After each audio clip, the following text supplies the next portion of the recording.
시편 20편 1절에서 9절 보면서 영과 진리로 예배하도록 하겠습니다. 다윗이 인도자를 따라 부른 노래.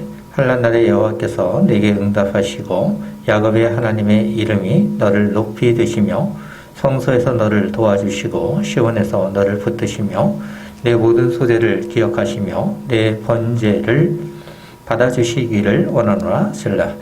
내 마음의 소원대로 허락하시고 내 모든 계획을 이루어 주시기를 원하노라. 우리가 너의 승리로 말미암아 계가를 부리며 우리 하나님의 이름으로 우리의 깃밭을 세우리니 여호와께서 내 모든 기도를 이루어 주시기를 원하노라. 여호와께서 자기의 기름 부음 받은 자를 구원하시는 줄 이제 내가 아노니 그의 오른손에 구원하는 힘으로 그의 거룩한 하늘에서 그에게 응답하시리로다. 어떤 사람은 병고 어떤 사람은 말을 의지하나 우리는 여호와 우리 하나님의 이름을 자랑하리로다. 그들은 비틀거리며 엎드러지고 우리는 일어나 바로 서도다. 여호와여 왕을 구원하소서. 우리가 부를 때에 우리에게 응답하소서. 아멘. 이 시편은 시온 성전에서 하나님께 드리는 다윗의 기도입니다. 인도자를 따라 부르는 노래이기도 합니다. 다윗이 이렇게 기도하는 것 이유가 있습니다. 하나님께서 응답하여 주실 것을 바라는 기도입니다. 그것을 잘 나타내는 것이 바로 1절에 잘 나타나 있습니다. 환난 날에 여호와께서 내게 응답하시고 야곱의 하나님의 이름이 너를 높이 드시며 라고 되어 있습니다. 다윗은 여러 가지 어려움을 당하는 자였습니다. 다윗은 만만이라는 칭함을 얻기도 했습니다. 사르왕은 천천이라고 했죠. 이처럼 그로 말미암아 다윗은 환난을 당하는 자였습니다. 환난 날에도 하나님께서 그를 보여 주시는 것을 생각해 볼 수 있습니다. 그럴 때 다윗은 하나님께 기도하며 응답이 되기를 바라보았습니다. 사대를 보면 내 마음의 소원대로 허락하시고 내 모든 계획을 이루어 주시기를 원하노라. 이것은 하나님의 뜻이 이루어지는 바라는 마음이 있습니다.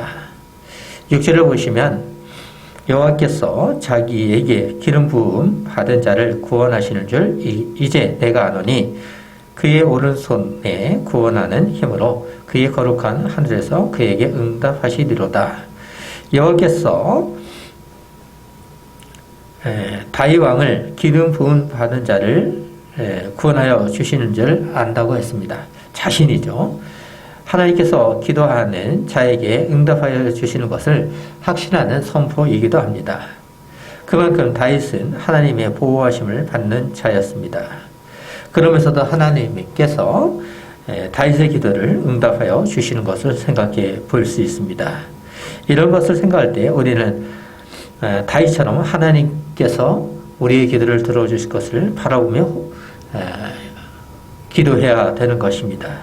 자기 탐욕을 위해서 기도하는 것이 아니라 하나님의 뜻이 이루어지기를 위해서 기도해야 합니다. 이것이 사람의 근본이기도 하고 사람의 본분이기도 합니다. 우리는 일의 결국이 어떻게 이루어질 것을 알고 있습니다. 일의 결국은 하나님의 뜻이 이루어지는 것입니다. 구절을 보면 여호와여 왕을 구원하소서 우리가 부를 때에 우리에게 응답하소서. 하나님께서 들으시기를 호소하는 것입니다. 기도를 통해 최후의 승리를 소망하면서 하나님께 영광을 올려드리는 모습을 볼 수 있습니다. 우리에게도 이런 모습이 있기를 원합니다. 다윗과 같은 마음으로 하나님께 기도하는 주의 백성이 되기 원하며 기도하도록 하겠습니다. 하나님 아버지 감사합니다. 주님 앞에 기도하는 자가 되게 하여 주시옵소서. 하나님만 바라보며 나아가는 주의 백성이 되길 원합니다. 하나님께서 우리에게 구원하여 주시고 당신님의 뜻이 이루어지게 도와주시옵소서.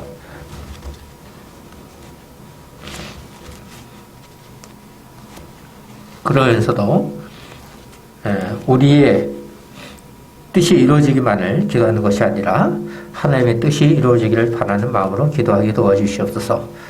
오늘은 코로나로 여러 가지 어려운 가운데 예배당에서 예배를 못하고 있는 가운데 있습니다. 각 처소에서 예배하지만 한마음 한뜻으로 주님의 영광을 올려드리게 도와주시옵소서. 주님께서 우리와 함께 거하시고 모든 교회와 함께 하기를 원하며 주 예수 그리스도 이름으로 기도하옵나이다. 아멘. 주님께서 가르쳐 주신 기도를 다시 올려드리도록 하겠습니다. 하늘에 계신 우리 아버지여, 이름이 그렇게 영을 받으시오며 나라가 임하시오며 뜻이 하늘에서 이루어진 것 같이 땅에서도 이루어지이다. 오늘날 우리에게 일용할 양식을 주옵시고 우리가 우리에게 지진 자를 사하여 준 것 같이 우리 죄를 사하여 주시옵고 우리를 시험에 들게 하지 마시옵고 다만 하나님께서 구하시옵소서. 대개의 나라와 권세와 영광이 아버지께 영원히 있사옵나이다. 아멘. 찬송가 5장으로 영광 올려 드리도록 하겠습니다. 찬송가 5장입니다.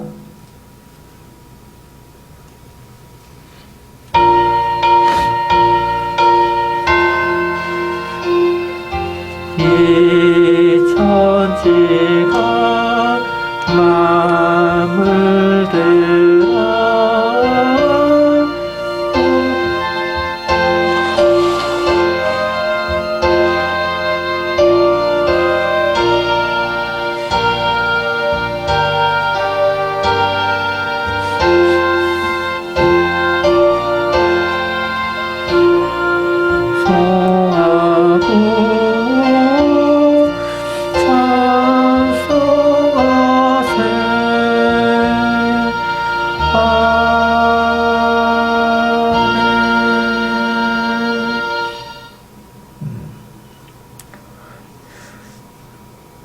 교동은 63번 시편 145편입니다.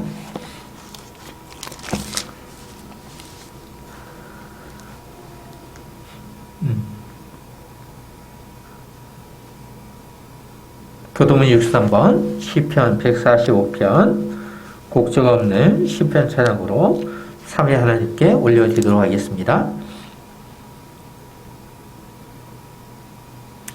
왕이신 나의 하나님이여, 내가 주를 높이고 영원히 주의 이름을 송축하리이다.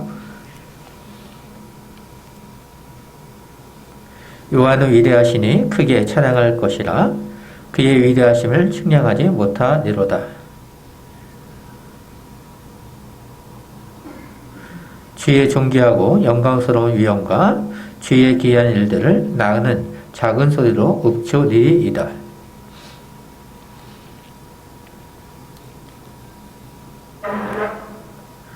그들이 주의 은혜를 기념하여 말하며 주의 의를 노래하리이다.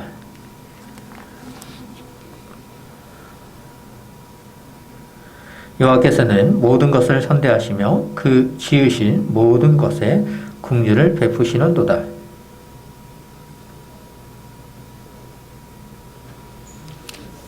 아멘. 사도신경을 사용하여 우리의 믿는 바를 이 사람들과 삼위일체 하나님 앞에 고백하도록 하겠습니다. 전능하사 천지를 만드신 하나님 아버지를 내가 믿사오며 그 외아들 우리 주 예수 그리스도를 믿사오니 이는 성령으로 잉태하사 동정녀 마리아에게 나시고 본디오 빌라도에게 고난을 받으사 십자가에 못 박혀 죽으시고 장사한 지 사흘 만에 죽은 자 가운데서 다시 살아나시며 하늘에 오르사 전능하신 하나님 편에 앉아 계시다가 죄로서 산자와 죽은 자를 심판하러 오시리라. 성령을 믿사오며 거룩한 공예와 성도가 서로 곁하는 것과 죄를 사여 주시는 것과 몸이 다시 사는 것과 영원히 사는 것을 믿사옵나이다. 아멘. 찬송가 336장을 사용하여 영광 올려드리도록 하겠습니다. 336장입니다.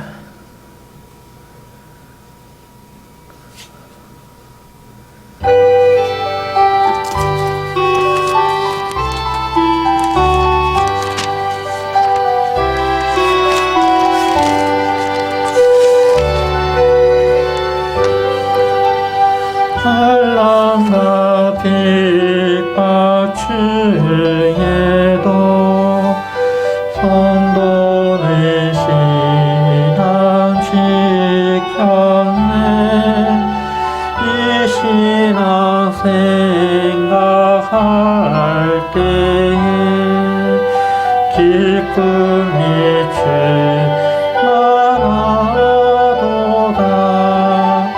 성도의 신앙 따라서 죽도록 충성하겠네.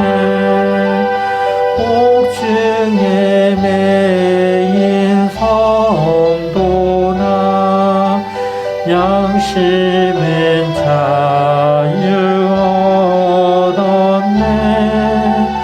우리도 고난 받으며 죽어도 영광 되도다. 성도의 신앙 따라서 죽도록 충성하겠네.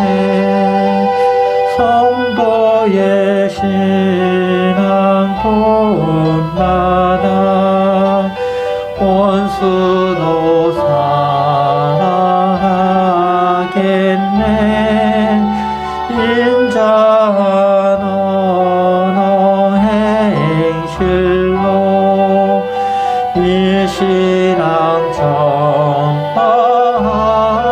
전파하리라. 성도의 신앙 따라서 죽도록 충성하겠네. 아멘.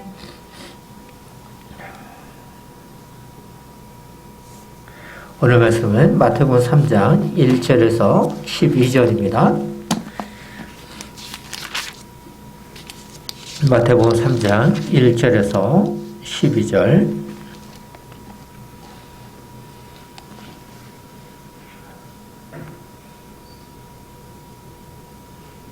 마태복음 3장 1절에서 12절 하나님의 말씀을 들으십시오. 그때 세례 요한이 이르러 유대 강야에서 전파하여 말하되 회개하라 천국이 가까 왔느니라 하였으니 그는 선지자 이사야를 통하여 말씀하신 자라. 일러서되 강야에 외치는 자의 소리가 있어 이르되 너희는 주의 길을 준비하라 그가 오실 길을 곧게 하라 하였느니라. 이 요한은 낙타털 옷을 입고 허리에 가죽띠를 띠고 음식은 메뚜기와 석정이었더라. 이때 예루살렘과 온 유대와 요단강 사방에서 다 그에게 나와 자기들의 죄를 자복하고 요단강에서 그에게 세례를 받더니 요한이 많은 사람들과 사두개인들이 세례 베푸는 데로 오는 것을 보고 이르되 독사의 자식들아 누가 너희를 가르쳐 임박한 진노를 피하라 하더냐. 그러므로 회개에 합당한 열매를 맺고 속으로 아브라함이 우리 조상이라고 생각하지 말라. 내가 너에게 이르노니 하나님이 능히 이 돌들도 하나님의 자손이 되게 하시리라. 이미 도끼가 나무 뿌리에 놓였으니 좋은 열매를 맺지 아니하는 나무마다 지켜 불에 던져지리라. 나는 너희로 회개하게 하기 위하여 물로 세례를 베풀거니와 내 뒤에 오시는 이는 나보다 능력이 많으시니 나는 그의 신을 들기도 감당하지 못하겠노라. 그는 성령과 불로 너에게 세례를 베풀 것이요 손에 키를 들고 자기의 타작마당을 정하게 하사 알곡은 모아 곳간에 들고 쭉정이는 꺼지지 않는 불에 태우시리라. 아멘. 시편 찬송가 1장 시편 1편을 하도록 하겠습니다.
목회를 위해서 기도하도록 하겠습니다.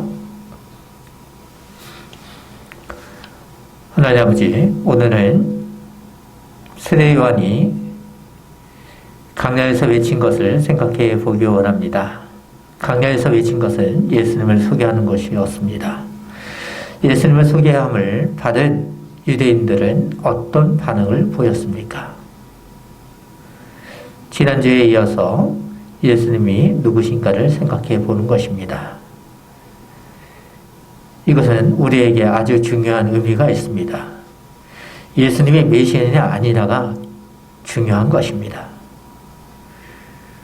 참된 그리스도인은 예수님을 메시아로 생각합니다. 이것이 우리에게서는 진리입니다. 세상 사람들은 그렇게 생각하지 못하는 가운데 있습니다. 종교 지도자들도 그랬습니다. 과거나 지금이나 진리요 생명이신 예수 그리스도를 인정하지 못하는 사람들이 많이 있습니다. 이런 시대에 주님의 백성으로서 먼저 불러주시고 세상 사람들에게 복음을 증거할 수 있는 성도가 되게 하여 주시어서 감사합니다. 교회가 해야 할 사명을 감당하게 도와주시옵소서. 세례 요한으로부터 예수님을 소개받은 유대인들 중 종교 지도자들도 있었습니다. 그들은 사도 요한의 정체를 알고자 했습니다. 참으로 어리석은 것입니다. 성경을 가장 잘 알고 있는 자들이 어떻게 이런 생각을 할 수 있겠습니까? 오늘날 이 시대에도 우리 목회자의 삶을 또한 되돌아봐야 될 것입니다. 어쩌면 종교 지도자와 같은 분들도 있을 것입니다. 그런 분들이 있다면 돌이킬 수 있도록 도와주시옵소서. 성경은 하나님께서 주신 책인데 이 책을 가지고 어떻게 강설을 해야 되는 것입니까? 말씀을 온전히 전해야 되는 것이 아니겠습니까? 교회 성장을 위해서 카리스마적인 설교와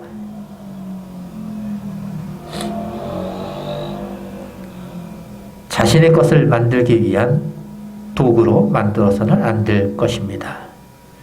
하나님께서 오늘날 시대를 불쌍히 여겨주시고 세례 요한이 예수님을 소개한 것을 바르게 이해하게 도와주시옵소서. 종교 지도자들만 그런 것이 아니라 세상 사람들도 그리고 아직 예수 그리스도를 영접하지 못한 분들도 오늘 말씀을 통하여 바르게 이해하게 도와주시옵소서. 전하는 데 있어서 많이 부족함이 있지만 하나님께서 감싸주시고 성령을 통하여 은혜를 내려 주실 믿사오며 예수 그리스도의 이름으로 기도하옵나이다. 아멘.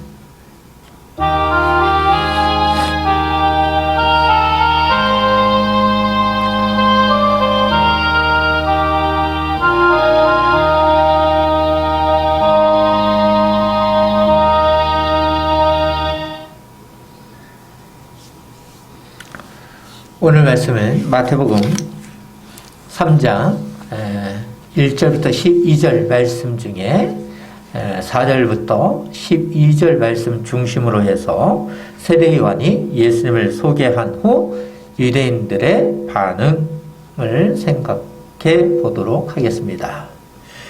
지파의 교회는 마태복음을 강설하고 있습니다. 신학 성경을 읽고자 하는 신자들이 대체로 가장 먼저 읽는 것이 마태복음이라고 생각합니다. 그러다 보니 마태복음은 아주 중요한 위치에 있습니다. 마태복음의 첫 시작은 우리에게 왜 중요한지를 잘 질문하고 있습니다. 그것은 아브라함과 다윗의 자손 예수 그리스도의 세계이기 때문입니다. 이것을 위해 마태는 예수님의 출생으로부터 시작하여 행하신 사역과 가르침을 기록했습니다. 그리고 하나님 나라를 위해 고난 겪으신 것도 기록했습니다. 누구를 위한 고난이었습니까?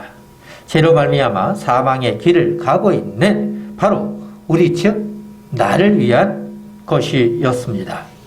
사망의 길로 가고 있는 나를 위해 예수님께서는 부활로 구원하여 주셨습니다. 우리에게 새 생명을 주신 것입니다. 이것이 예수 그리스도의 세계입니다. 그 세계는 하나님께서 약속하신 나라입니다. 이런 나라를 향해 삶의 예배를 하는 지팡이 교회는 귀한 성도입니다. 하나님께서는 당신님의 백성인 우리를 구원하기 위해 성육신으로 예수 그리스도를 보내어 주셨습니다. 이것은 진리 중에 진리입니다. 예수님께서 이 세상에 오셨으면 누구나 경배와 찬양을 해야 합니다. 하지만 세상은 그렇지 않았습니다. 그 대표적인 인물이 헤롯과 종교 지도자들이었습니다. 그들은 세상의 권력과 자신의 부를 좋아했습니다. 동방 박사들로부터 유대인의 왕이신 예수님께서 탄생한 것을 알았습니다. 탄생한 지역도 종교 지도자들은 베들레헴이라는 것을 알았음에도 불구하고 관심이 없었습니다. 참으로 어리석은 자들이 아니겠습니까? 종교 지도자들과 반대로 헤롯은 관심이 있었습니다. 그 이유는 권력이 중요했기 때문입니다. 그래서 그가 한 최악의 사건이 무엇이었습니까?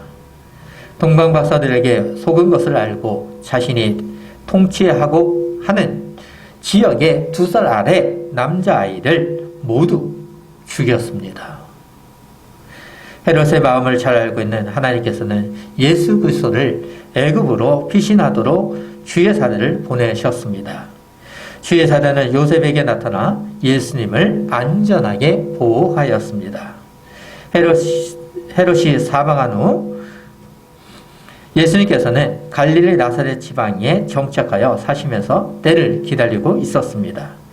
예수님께서 때를 기다리고 있던 시기에 하나님께서는 무엇을 하시고 있었습니까?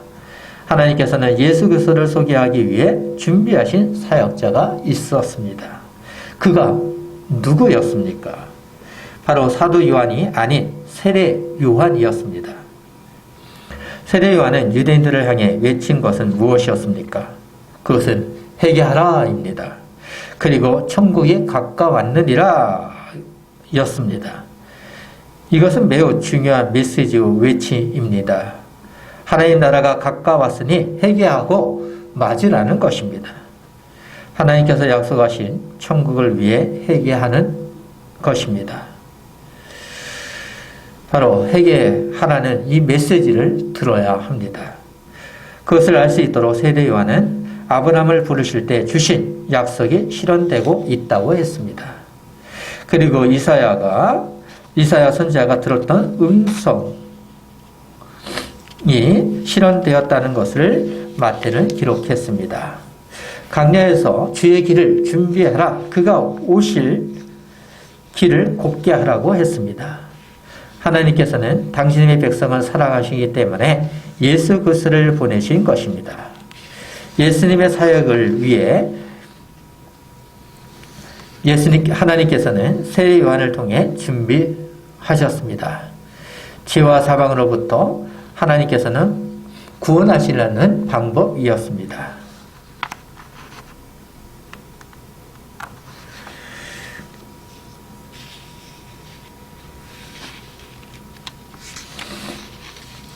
그것도 가장 사랑하시는 아들을 보내신 것입니다. 세례 요한이 전한 것은 죄로 말미암아 강야와 같이 항폐한 너의 심령에 찾아오실 예수 그리스도를 위하여 마음에 길라는 메시지였습니다. 하나님께서 세례 요한을 통해 예수 그리스도를 위해 평탄한 대로를 마련하도록 하신 것입니다. 그리고 메시아로 오시는 예수님을 맞으라는 것입니다. 세례 요한은 하나님의 뜻을 위해 강야에서 낙타털 옷을 입고 허리에 가죽띠를 띠고 음식은 메뚜기와 석청을 먹었습니다. 이런 모습은 구약의 선지자와 같은 모습이었습니다. 세례 요한의 모습은 엘리야의 모습과 같았습니다. 더 나아가서 세례 요한의 이런 모습은 장차 엘리야를 보내어 이스라엘의 마음을 하나님께로 돌이키게 하리라고 하신 약속이 이루어진 것입니다. 마태가 기록한 마태복음을 읽고 있는 독자들은 더욱 생생하게 다가왔을 것입니다. 세례 요한의 모습은 구약에서 외친 선지자들을 떠올리도록 했습니다. 하나님께서는 세례 요한을 통해 하나님 나라가 가까웠다는 것을 알리신 것입니다.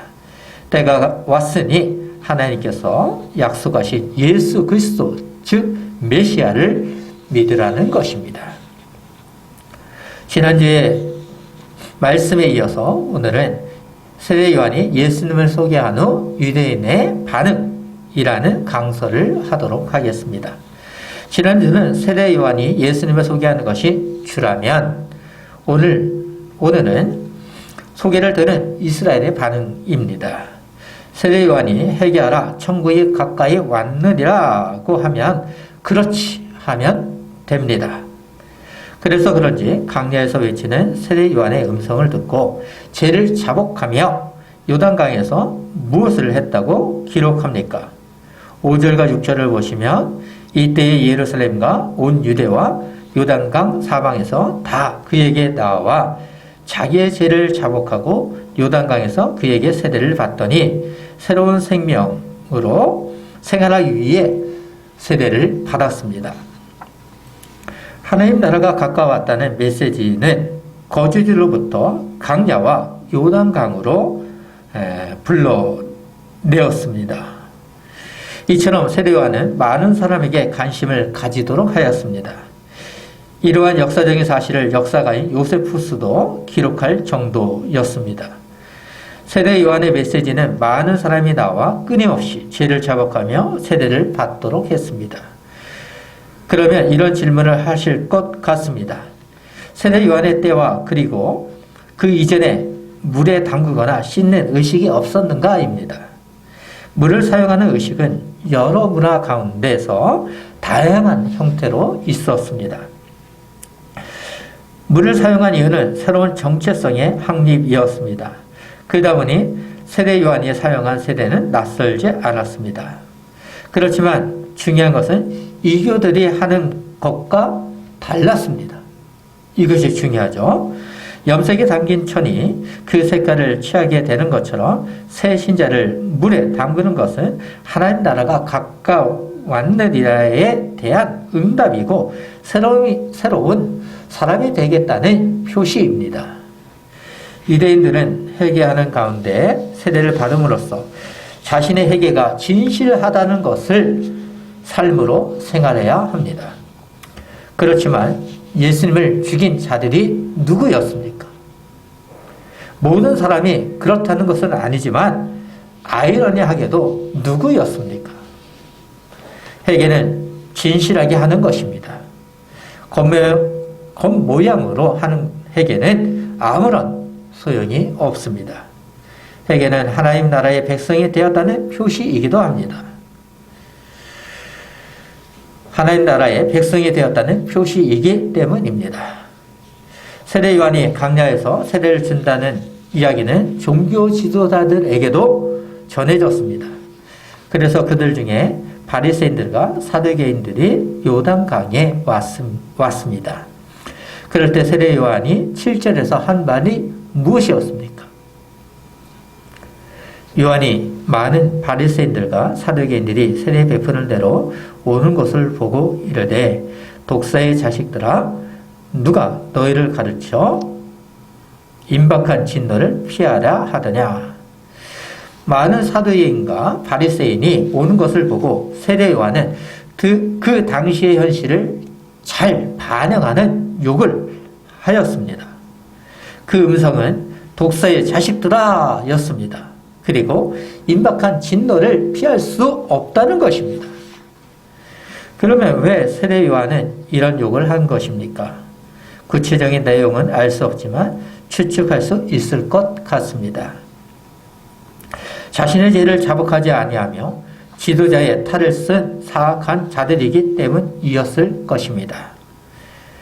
실제로 그들은 예수님을 죽이는 자였습니다. 종교 지도자들은 하나님의 국리를 이야기하면서도 실제로는 세상의 야망과 권력을 좋아하는 자들이었습니다. 그러면 왜 그들은 강야에서 외치는 세례 요한에게 온 것입니까? 그것은 세례 요한의 정체를 알고자 한 것입니다. 세례를 받으러 온 자들이 아니었습니다. 그래서 세례 요한은 독사의 자식들이라고 한 것입니다. 이렇게 해서라도 돌이킬 기회를 주고자 한 것 같습니다. 세례 요한은 강야에서 흔히 볼 수 있는 독사들을 생각하며 아담과 하와를 유혹한 뱀을 연상하며 너희들이 저주받은 뱀과 같다는 것입니다. 회개하는 자들은 아브라함에게 약속하신 하나님의 자녀이지만 독사의 자식들은 사탄의 후예라는 것입니다.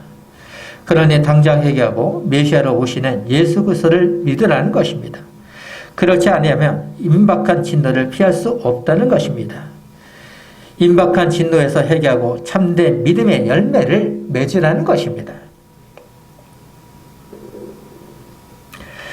그것을 바로 8절에서 세례 요한이 외치고 있습니다. 그러므로 회개에 합당한 열매를 맺고라고 하고 있습니다. 죄를 진정으로 회개해야 한다는 메시지입니다. 회개는 일시적으로 회개하는 것이 아니라 지속해서 하나님을 향한 마음이어야 합니다. 그런데 종교 지도자들은 사람들이 보이는 곳에서 기도하며 거룩한 척하는 자들이었습니다.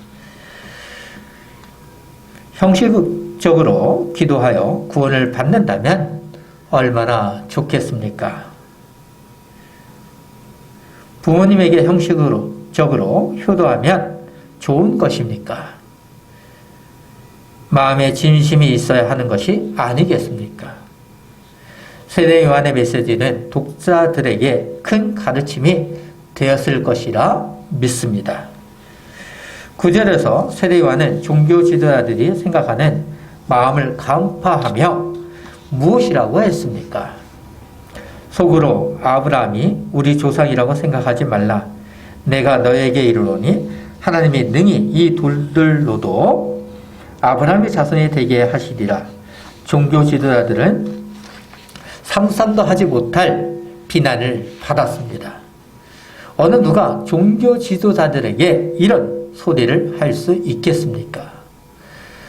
세례 요한의 메시지는 이스라엘의 현실을 잘 대변하는 것 같습니다. 종교 지도자들은 선천적으로 자신들은 거룩하다고 생각했습니다. 그러니 하나님께서는 자신들을 자동적으로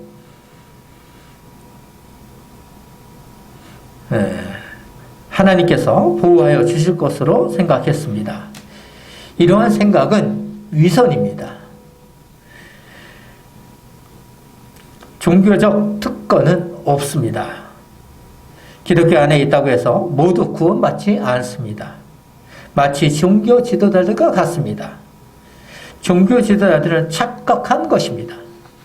하나님께서 택하신 민족이라도 합당한 열매를 맺지 아니하면 아무런 소용이 없습니다. 아브라함이 우리 조상이라 해도 의미가 없습니다. 하나님 나라에서 아브라함의 자손이요 종교 지도자라고 한없이 외쳐도 어떤 의미가 있겠습니까? 그것을 예수님께서는 주여 주여라고 해도 아무런 소용이 없다고 하셨습니다. 참으로 무서운 말씀입니다. 종교 지도자들에게 독사의 자식들이라고 한 후에 세례 요한은 10절에서 무엇이라고 했습니까? 이미 도끼가 나무 뿌리에 놓였으니 좋은 열매를 맺지 아니하는 나무마다 찍혀 불에 던져지리라고 했습니다. 세례 요한은 심판을 나타내는 도구를 불로 사용했습니다. 열매를 맺지 못하는 나무는 불에 던진다는 것입니다. 왜 세례 요한은 은유를 사용하여 도끼가 나무 뿌리에 놓였다고 한 것입니까? 종교 지도자들의 위선 그리고 참되게 믿지 않은 자들을 향한 메시지였습니다. 그것은 가지나 줄기를 다듬는 정도로 끝날 것이 아니라는 것입니다. 뿌리채 파헤치고 줄기를 잘라버림으로써 나무를 완전히 제거할 수밖에 없다는 현실이라는 것입니다. 이것이 바로 이스라엘의 모습이었습니다. 참되게 믿었다면 왜 예수님을 십자가에 죽일 수 있겠습니까? 오늘날에도 성경을 가지고 많은 강설이 있습니다. 그러나 성경이 무엇을 말하고 있는가를 잘 전달하지 못하는 것 같습니다. 이런 시대에 성경을 바르게 해석해야 합니다. 강설을 들은 자들은 하나님께서 주신 특별한 계시인 성경을 통해 회개하며 하나님 나라를 구해야 합니다. 설교자들은 성경을 위한 위선적인 설교에서 벗어나야 합니다. 위선적이고 바르지 않는 설교는 나만 죽이는 것이 아니라 신자들을 멸망의 길로 인도하는 메시지가 될 수 있습니다. 세례 요한은 자신의 신분을 알려 강야에서 외쳤습니다. 메시아의 진노가 임박했을 뿐만 아니라 시간적 여유가 없다는 것입니다. 그래서 세례 요한은 천국이 가까이 손에 잡히듯이 왔다는 것입니다. 이 손에는 심판도 가까이 왔다는 것입니다. 우리에게도 같습니다. 하나님 나라와 심판은 동전의 양면과 같습니다. 복음을 증거하는 사람은 동전의 양면과 같은 하나님 나라와 심판을 전해야 합니다.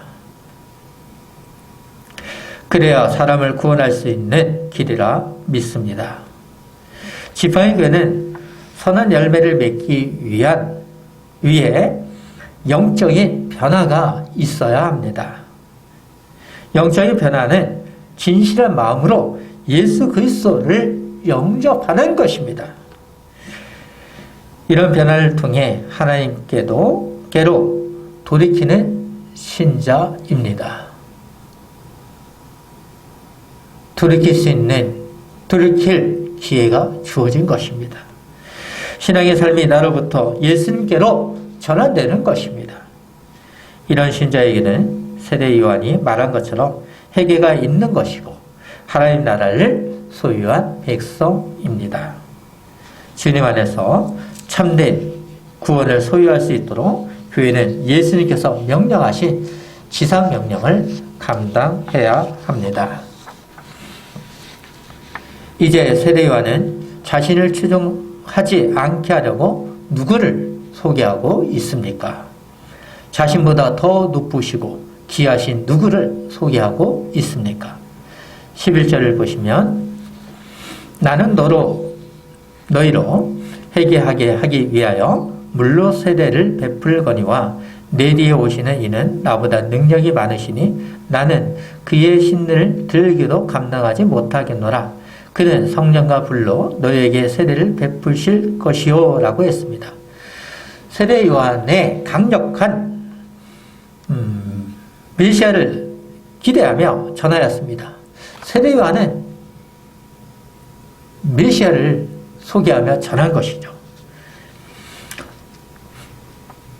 지금까지 세례 요한은 회개를 통해 하나님 나라를 전파하면서 자연스럽게 예수 그리스도 즉 메시아를 소개했습니다.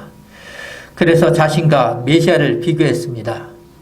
자신은 물로 세례를 주지만 메시아는 성령과 불로 세례를 주신다는 것입니다.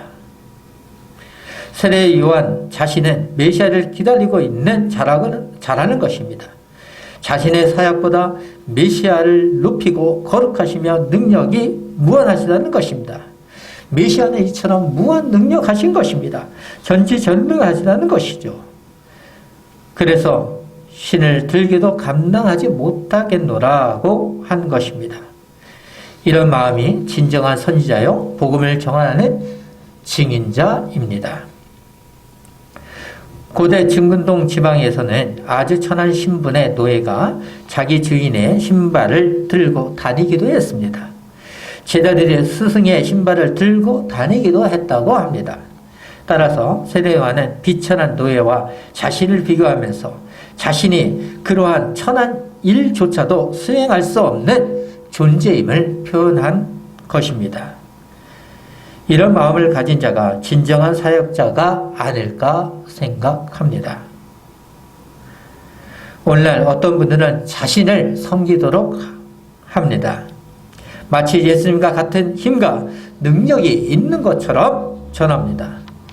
그러다 보니 이런 사기꾼에게 속아 자신의 재산까지 탕진하는 자들도 있습니다. 참으로 어리석은 것이 아닐까요?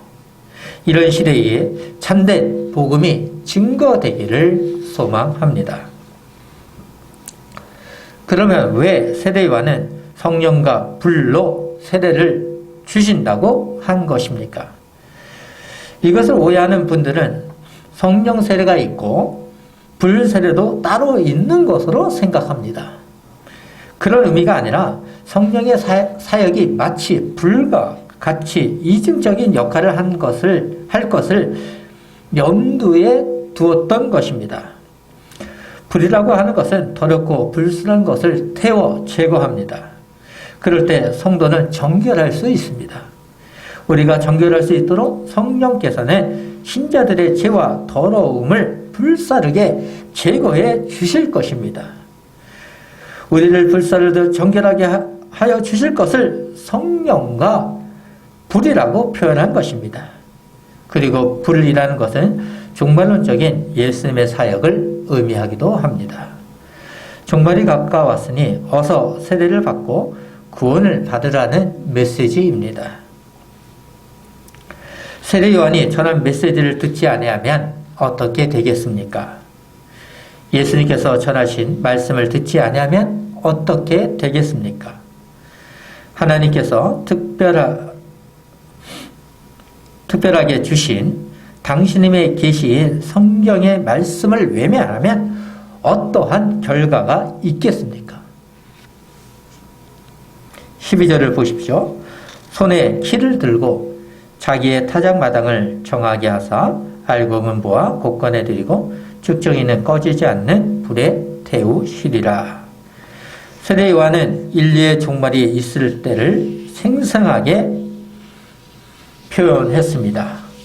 메시아이신 예수님께서 손에 키를 들고 타작마당을 정하게 하여 알곡은 곳간에 들이고 죽정이는 꺼지지 않는 불로 태우신다는 표현입니다. 쉽게 말하면 영원한 하나님 나라와 영원한 지옥을 말한 것입니다. 교회 신자인 성도는 영원한 하나님 나라입니다. 하지만 하나님을 믿지 않고 세상에 속한 삶을 생활하는 자들은 영원한 지옥에서 생활한다는 것입니다. 세례 요한을 추수하는 모습을 통해 구원과 심판을 전하였습니다. 자신들의 삶과 연결된 표현이었기 때문입니다.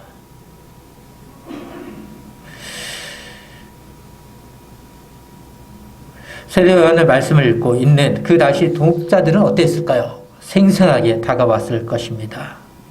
자신의 삶과 연결된 표현이었기 때문입니다. 더 무서운 것은 나무 뿌리 위에 놓여있는 도끼보다 더욱 강력한 심판의 메시지입니다. 우리는 쉽게 읽고 있지만 마태가 전하고 있는 원독자들은 소름이 돋았을 것입니다. 그럴 때 회개하고 돌이켜야 합니다. 이것만이 구원을 받을 수 있는 유일한 길입니다. 오늘 말씀을 생각하며 정리해 보도록 하겠습니다. 저와 다르게 정리하셔도 됩니다. 각자 의미 있는 말씀을 생각하며 자신의 삶을 되돌아보며 주님의 길을 가는 성도가 되기를 주님의 이름으로 소망합니다.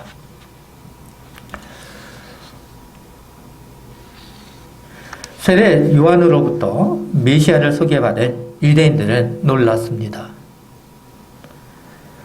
사람들은 강야에서 외치는 세례 요한에게 세례를 받기 위해 요단강으로 갔습니다. 하지만 진실한 마음으로 갔는지는 알 수 없습니다. 그래도 일부는 진실한 마음으로 세례를 받았을 것이라 믿습니다.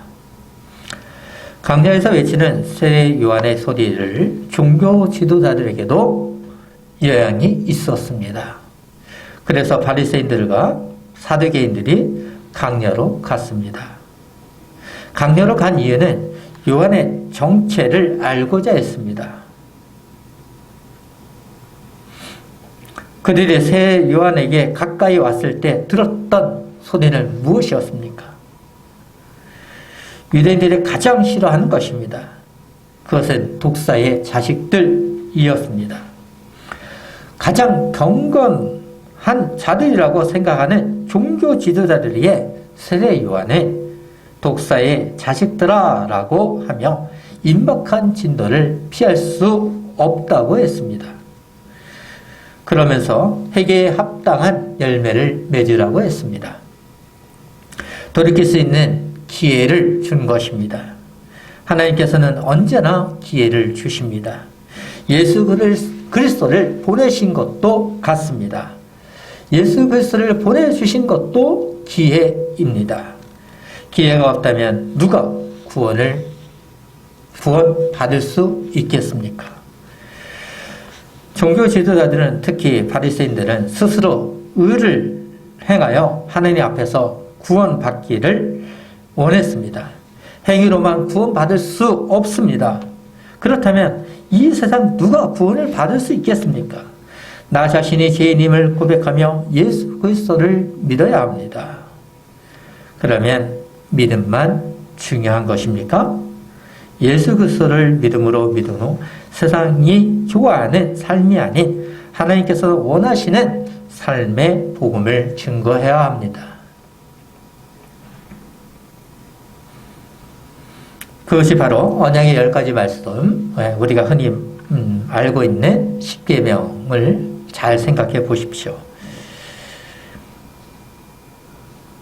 예수를 믿으면 행위는 필요 없다고 생각하면 안 됩니다. 동전의 양면과 같습니다. 믿음과 행위는 결코 뗄 수 없는 관계입니다. 그런데 바리새인들은 회개와 제사함을 말하면서도 행위로 영생을 이룰 수 있다고 믿었습니다. 참으로 어리석은 것입니다. 지파의 교회는 회개하고 하나님 나라를 믿어야 합니다. 세례 요한이 소개한 메시아를 믿어야 합니다. 이게만이 구원받을 수 있는 유일한 길이요 진리요 생명입니다. 세례 요한은 임박한 종말을 전하였습니다. 임박한 하나님 나라가 가까웠다는 것은 인류의 종말이면서도 새로운 시대가 있다는 것입니다. 이미와 아직으로 주어진 하나님 나라입니다. 이것은 교회론에서 강설로 들었습니다. 그것을 다시 기억하고 싶은 분들은 홈페이지를 참고해 주십시오. 지파인교회는 종교 지도자들과 같은 마음이 될 수 없습니다. 그와 반대로 합당한 열매를 맺어야 합니다. 그렇지 못하면 임박한 진노에서 벗어날 수 없습니다. 종교 지도자들은 속으로 아브라함의 자손이요 이라고 생각하며 구원을 생각했습니다. 하지만 그들은 독사의 자식들이었습니다. 참으로 아이러니입니다. 예수님을 잘 믿을 것 같은 사람이 오히려 예수님을 죽이는 자이었습니다. 세례 요한도 종교 지도자들처럼 거룩하게 보일 수 있었습니다. 대등들이 자신에게 나오는 것을 보면서 희열을 느낄 수 있었습니다. 하지만 겸손했습니다. 자신을 낮추고 예수님만 존재하도록 했습니다. 세례 요한의 세대는 죄의 용서를 받게 한 것이 아니었습니다. 주의 길을 예비하는 세례였습니다. 죄의 용서를 얻게 하는 길을 예비하는 사역자였습니다. 죄의 용서는 뒤에 오시는 메시아 즉 예수 그리스도였습니다. 그래서 세례요한은 성령과 불로 세례를 준다고 했습니다. 이렇게 이야기한 것은 성령의 사역이 불과 같이 이중적인 역할을 하기 때문이었습니다. 예수님께서 오심으로 알곡과 쭉정이를 나누어 줬습니다. 나는 알곡입니까? 쭉정이입니까? 우리는 어떤 반응을 보여야 합니까? 오늘 말씀을 생각하며 기도로 마무리하겠습니다. 기도하겠습니다.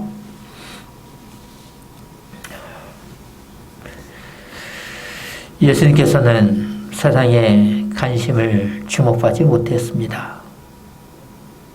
성육신으로 오셨음에도 불구하고 오히려 죽음이 다가왔습니다. 헤롯은 예수님을 죽이기에 애를 썼지만 아무런 소용이 없었습니다.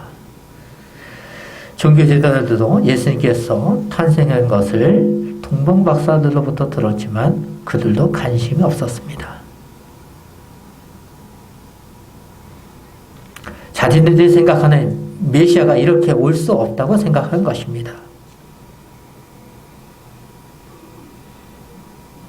이런 가운데 하나님께서는 준비하신 사역자가 있었습니다. 그가 바로 세례 요한입니다. 우리도 세례 요한과 같이 마지막 때에 다시 오시는 주의 재림의 때를 기다리며 준비하는 자가 되게 도와주시옵소서. 강야가 됐든 어느 곳에 되었든 세례 요한과 같이 주의 길을 예배하게 도와주시옵소서. 주의 길을 예배한다는 것은 사람을 구원하는 길입니다. 이것이 값진 것입니다. 인생에서 나의 노후를 생각하며 나의 즐거움을 생각하며 길을 간다는 것은 허무한 것입니다. 마치 이런 것은 안개와 같이 사라지는 것입니다. 하지만 유일한 길, 예수 그리스도의 길을 전하는 자들은 우리에게 영생이 있습니다. 하나님 나라를 전하는 자들은 알곡입니다. 하나님 나라가 주어진 것이죠. 그와 반대로 종교 지도자들은 어떤 소리를 들었습니까? 독사의 자식들아, 임박한 진노를 피할 수 없다고 했습니다. 돌이킬 수 있는 기회를 주었습니다. 합당한 열매를 맺을 수 있는 시간을 주었습니다. 오늘날 우리에게도 열매를 맺을 수 있는 시간이 주어져 있습니다. 그리스도를 영접할 수 있는 여유가 있습니다. 그 여유는 길지 않습니다. 그러하오니 하나님이 우리를 불쌍히 여기사 심령에 가난한 자가 되게 하시고 긍휼을 베풀어 주시사 죄를 자복하며 주님을 메시아로 인정하며 영접하게 도와주시옵소서. 우리가 하나님의 뜻을 온전하게 다 이해할 수 없지만 하나님의 뜻이 이루어지기 원하며 예수 그리스도의 이름으로 기도하옵나이다. 아멘.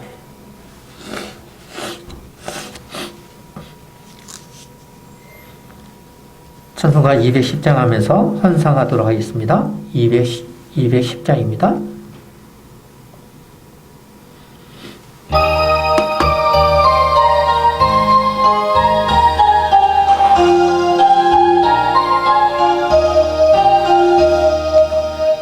이원성과 같은 교회 그의 영광은 없다. 허락하신 말씀대로 주가 친히 세웠다. 반석 위에 세운 교회 흔들 자가 누구랴 모두 원수에 와사도 아무 근심 없도다 생명새 솟아나와 모든 성도 마시니 언제든지 흘러나쳐 부족함이 없도다 이런 물이 흘러가니 목마를 자 누구랴 모든 원수 응적하여 넘치고도 넘친다 은혜 내가 받아 시온 백성 되는 때 세상 사람 비방에도 주를 찬송하리라 세상 헛된 부귀영화 아침 안개 같으나 주의 자녀 받을 복은 영원 무궁하도다 아멘.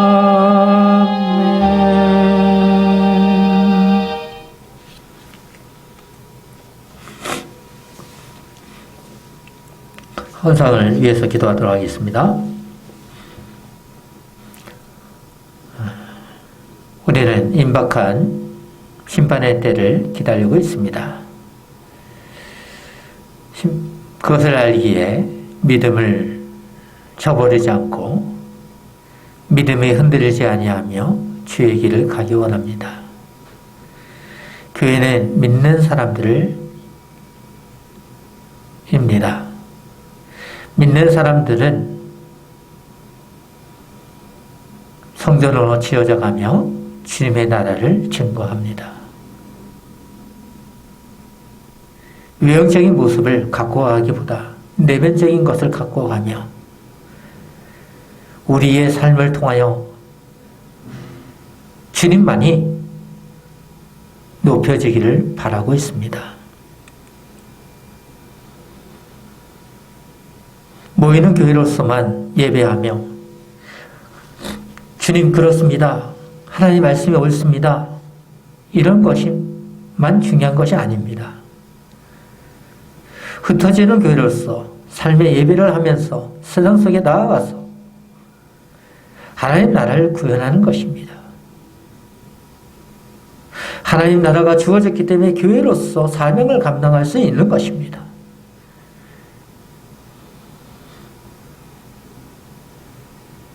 교회는 하나님 나라의 시민권자가 모인 공동체입니다. 이 공동체가 타락하지 아니하도록 헌상을 하는 마음과 같이 하나님 나라를 구현하게 도와주시옵소서. 지파인 교회는 언제나 늘 11조의 정신을 생각하며 하나님 것을 올려드립니다. 모든 것이 하나님의 것임을 인정하는 것입니다. 그러면서도 주님의 뜻이 이루어지기를 바라는 것입니다. 우리가 온전하게 하나님의 뜻을 어떻게 다 알 수 있겠습니까? 하나님만이 우리에게 은혜 주신 만큼 우리는 알 수 있는 것입니다. 그것만 가지고도 우리는 하나님의 마음을 알 수 있습니다. 하나님께서 사랑하여 주신 만큼 우리도 그것을 알고 갈 수 있습니다. 우리의 삶의 고백이 담겨져 있는 이 환상을 통하여 하나님의 뜻이 이루어지기 원하며 예수 그리스도의 이름으로 기도하옵나이다. 아멘.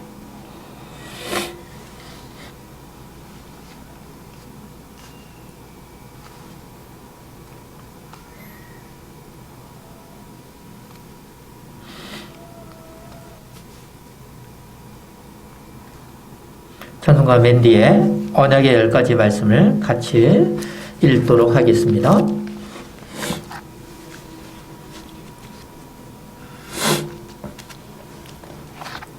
찬송가 맨 뒤에 언약의 10가지 말씀입니다. 같이 하겠습니다. 제1은 너는 나 외에는 다른 신들을 내게 두지 말라. 제2는 너를 위하여 새긴 우상을 만들지 말고 또 위로 하늘에 있는 것이나 아래로 땅에 있는 것이나 땅 아래 물속에 있는 것에 어떤 형상도 만들지 말며 그것들에게 절하지 말며 그것들을 섬기지 말라. 제3은 너는 내 하나님 여호와의 이름을 망령되게 부르지 말라. 제4는 안식일을 기억하여 거룩하게 지키라. 제5는 내 부모를 공경하라. 제6은 살인하지 말라. 제7은 간음하지 말라. 제8은 도둑질하지 말라. 제9는 내 이웃에 대하여 거짓 증거하지 말라. 제10은 내 이웃의 집을 탐내지 말라. 아멘. 강목선을 하도록 하겠습니다.